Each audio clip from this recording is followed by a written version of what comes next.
me all like the more raw videos that I do. So let's talk about SundaeSwap and why I think they're a massive disappointment. So first things first, SundaeSwap gained a lot of popularity amongst the Cardano ecosystem, or at least the followers of Cardano, right? But that following is essentially ill-gotten gains because the entire reason that their project popped off and became popular and well-known in the ecosystem is literally because they were the first project to announce an initial stake offering. So there's two types of offerings that can happen in the crypto universe. An initial coin offering in which they take on private investment and then they exchange, essentially fiat for their token.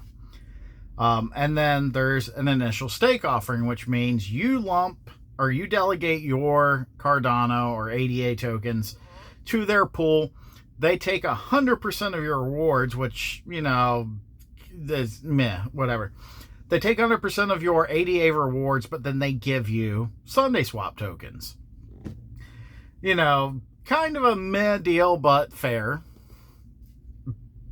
So that's how they gained their popularity. But then they partnered with a company called Cardstarter. And if you watch my channel, you already know I am not a big fan of Cardstarter.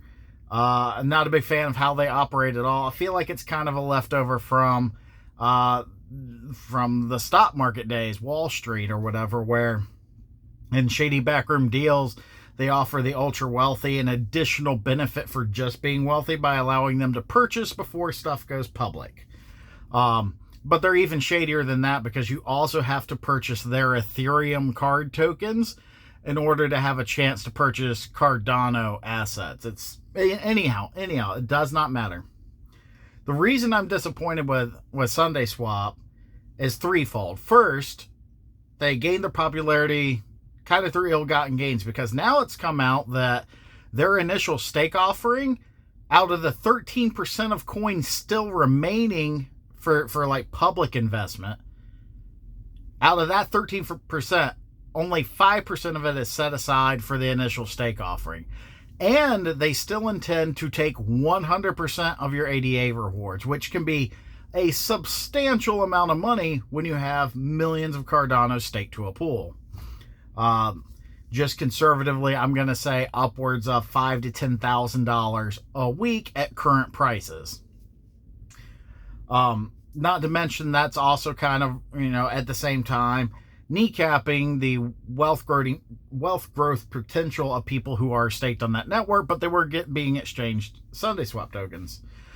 So that means only 5% is available for the initial stake offering. I guess once that's gone, it's gone, whatever. But I have to imagine with the partnership with Cardstarter, that must be where the other, 11% of the tokens went?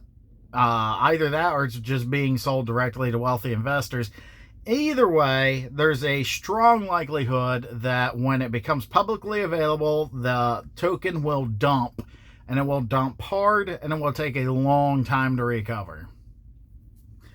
That being said, the second strike for SundaeSwap was when they got that pop of popularity amongst the Cardano fan base, they didn't even have a white paper out. They didn't have their team out in the open.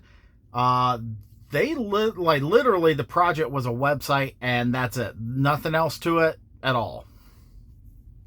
And over the next couple of months, they started to flesh it out. Now, granted, they did do a live stream the other day that I did not see, but apparently they have some swaps working on the testnet or whatever. That's cool, but it's dead damn obvious that they hit the ground running. They had to scramble. And here's the deal. When it comes to software development projects, it doesn't take a lot of people that need to be paid to get it done. Like when you're talking back-end stuff, you're talking about 5 or 6 people finishing a project. They might have a ton of assistance with that, but back-end developer is going to be 5 or 6 people and that's it.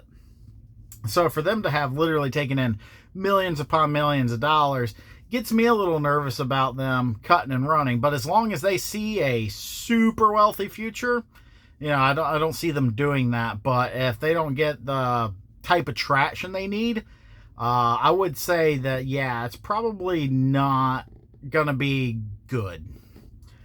But anyhow, and then the third strike for me is just like essentially just partnering with CardStarter.